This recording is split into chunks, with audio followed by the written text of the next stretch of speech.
அனைவருக்கும் வணக்கம். நாளை இங்கே மதுரையில் நடைபெறவிருக்கும் வரலாற்று சிறப்புமிக்க மாநாட்டுக்கான ஏற்பாடுகள் அனைவரும் பார்த்திருப்பீங்க. கிட்டத்தட்ட ஒரு மாதமாக நடந்து வருது. பார்க்கிங் ஏற்பாடுகள் எல்லாம் மிகவும் விஸ்தாரமாக கிட்டத்தட்ட 6 கிலோமீட்டர் ஸ்ட்ரெச் 2 பார்க்கிங் தனி இடங்கள்ல ஒதுக்கப்பட்டிருக்கு.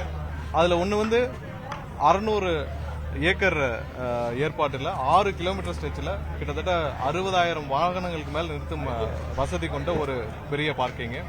அடுத்ததா பாத்தீங்கன்னா இன்னொரு இடத்துலயும் இன்னொரு பார்க்கிங், அதுலயும் கிட்டத்தட்ட 20,000 வாகனங்கள் நிறுத்தும் அளவுக்கான பார்க்கிங் ஏற்பாடுகள் செய்யப்பட்டிருக்கு.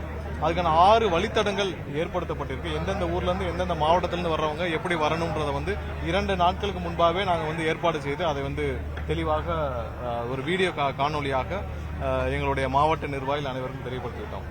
அரங்கத்தை பார்த்தீங்கன்னா இதுதான் எனக்கு தெரிந்தவரை இந்தியாவிலேயே மிகப்பெரிய அரங்கமாக இருக்கும். ஏன்னா கடந்த விக்கிரவாண்டி இதுல மாநாடுல என்னென்ன குறைபாடுகள், அதாவது முதல் மாநாடு, அதுல எவ்வளவு தூரம் வரும், எவ்வளவு மக்கள் வருவார்கள், என்னென்ன எதிர்பார்ப்பு இருக்கும், எப்படியான அடிப்படை வசதிகள் இருக்கும், என்னென்ன குறைபாடுகள் நிர்வாகிகள் பார்த்தார்களோ அதையெல்லாம் களையப்பட்டு இந்த அரங்கம் கிட்டத்தட்ட 250 ஏக்கர் மொத்தம் கொள்ளளவு கொண்ட இந்த அரங்கம். இதுல குடிநீர் வசதிகள் எல்லாம் செய்யப்பட்டிருக்கு. இந்த அரங்கத்தில் மட்டும் அமர்வதோடு உட்கார்றதுல சேர்த்து சுமார் 12 லட்சம் பேர் இந்த அரங்கில் இருப்பார்கள். ஸோ இந்த 12 லட்சம் பேர் கொள்ளளவு கொண்ட இந்த அரங்கத்தில் முழுவதுமாக தேவையான அனைத்து அடிப்படை வசதிகளும் செய்யப்பட்டிருக்கு.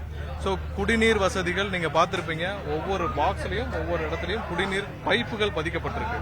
ஸோ இந்த அளவுக்கு குடிநீர் பைப்புகள் பதிக்கப்பட்டு குடிநீர் ஒவ்வொரு இடத்திற்கும் போய் சேர அளவுக்கு இதுதான் நடத்தப்பட்ட முதல் மாநாடாக இருக்கும். ஏனென்றால் எங்களுடைய தலைவர் அண்ணன் விஜய் அவர்கள் எந்த இடத்திலையும் இங்க வரும் தொண்டர்களுக்கு, பொதுமக்களுக்கு எந்தவித இடையூறும் ஏற்படக்கூடாது, எந்த விதத்திலும் அவங்களுக்கு எந்த கஷ்டமும் வரக்கூடாது.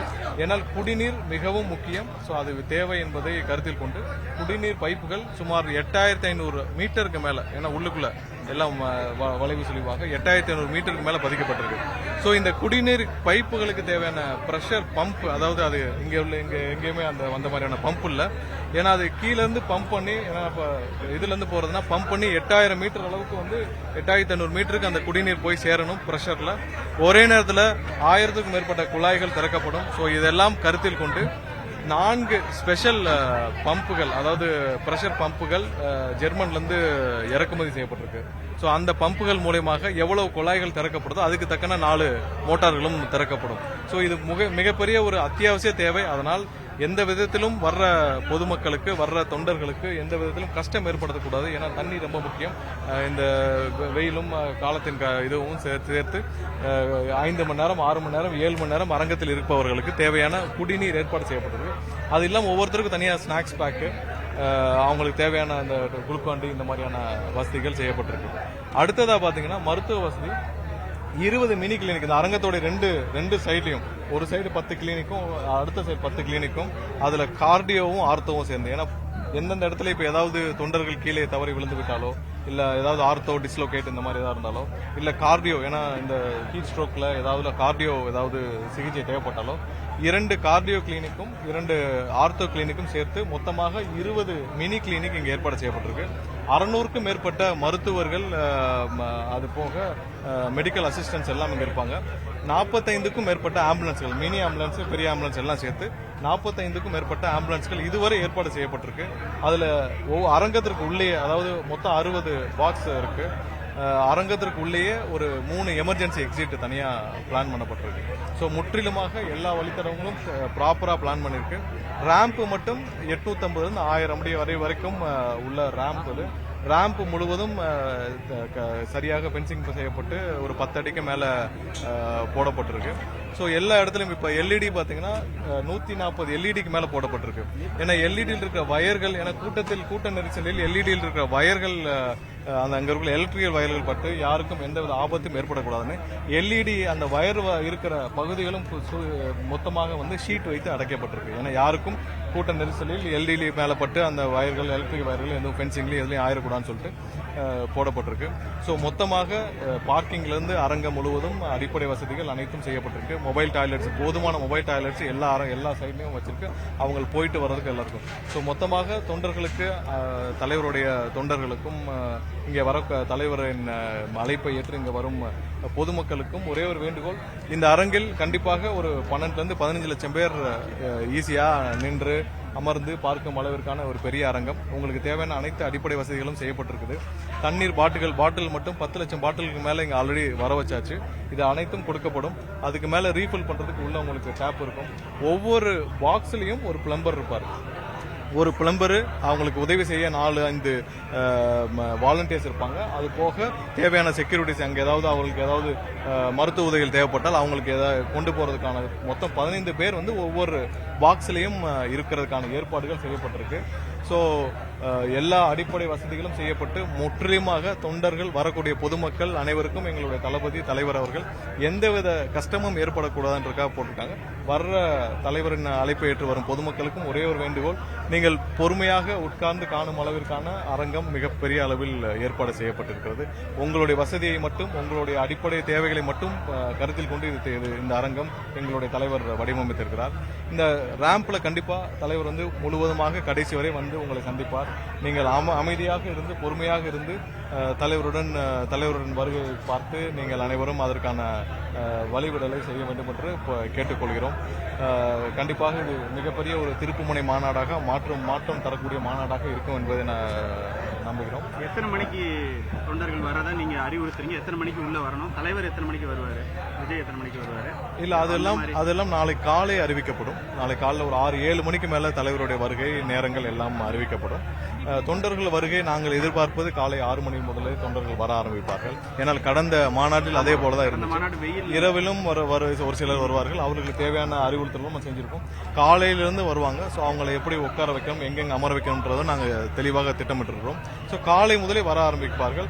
நிகழ்ச்சி நிரல் எல்லாமே வந்து நாளை காலை 7 மணிக்கு தலைவருடைய வருகையும் நாளை காலை 7-8 மணிக்கு மேல தெளிவாக எங்களுடைய தலைமையிலிருந்து அறிவிக்கப்படும்.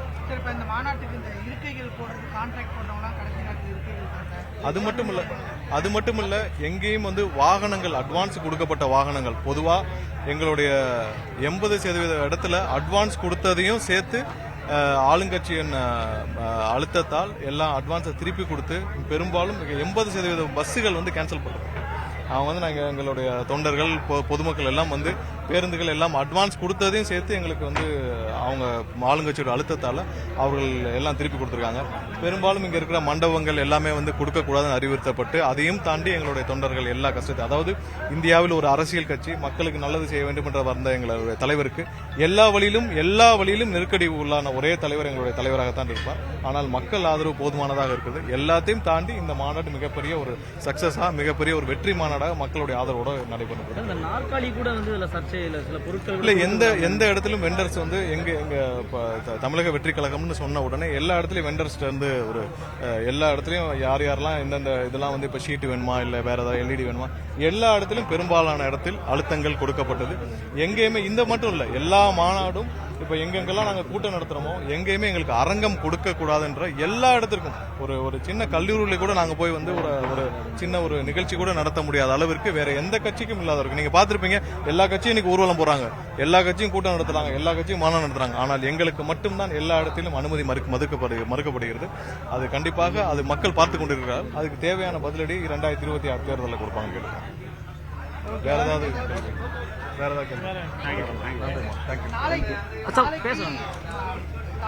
விஜய் வந்து 6 மாதமா வந்து பெரிய அளவுல பேசல. முதல் மாநாட்டுக்கும் 2வது மாநாட்டுக்கும் இல்ல, எல்லா இடத்துலயும் தேவையான இடத்துல கண்டிப்பா என்ன கருத்து சொல்லணுமோ அது பேசிட்டு இருக்கிறார். சும்மா ஒரு டிராக்ஷனுக்காக தங்களை தக்க வைத்துக் கொள்வதற்காக பேசும் தலைவர் இல்ல. எந்த நேரத்துல என்ன பேசணுமோ அது கரெக்டா பேசுவாரு. எந்த இடத்துல சொல்லணுமோ அதை சொல்லுவார். சீமான் தொடர்ச்சி அவங்களை விமர்சனம் பண்ணிட்டே வராரு. அதுக்கு யாரும் பெருசா அவங்க தரப்புல இருந்து பதிலே கொடுக்கல. அப்ப இதான் நான் சொன்னேன், யார் அவங்களுடைய இருப்பை தக்க வைத்துக் கொள்வதற்காக போராடுகிறவர்களோ அவங்களை எல்லாம் நம்ம புறந்தள்ளிட்டு மக்களை நோக்கி, மக்களுக்கு நல்லது செய்யணுன்ற நோக்கி யாருடைய இந்த மாதிரியான தேவையற்ற அவங்களுடைய இருப்பை தக்க வைத்துக் கொள்ளும் நபர்களோடு நாங்க வந்து போட்டி போட இங்க வரல. நாங்க மக்களுக்கு என்ன செய்யணுமோ மக்களுக்கு நல்லது செய்யறதுக்காக மட்டுமே வரும்.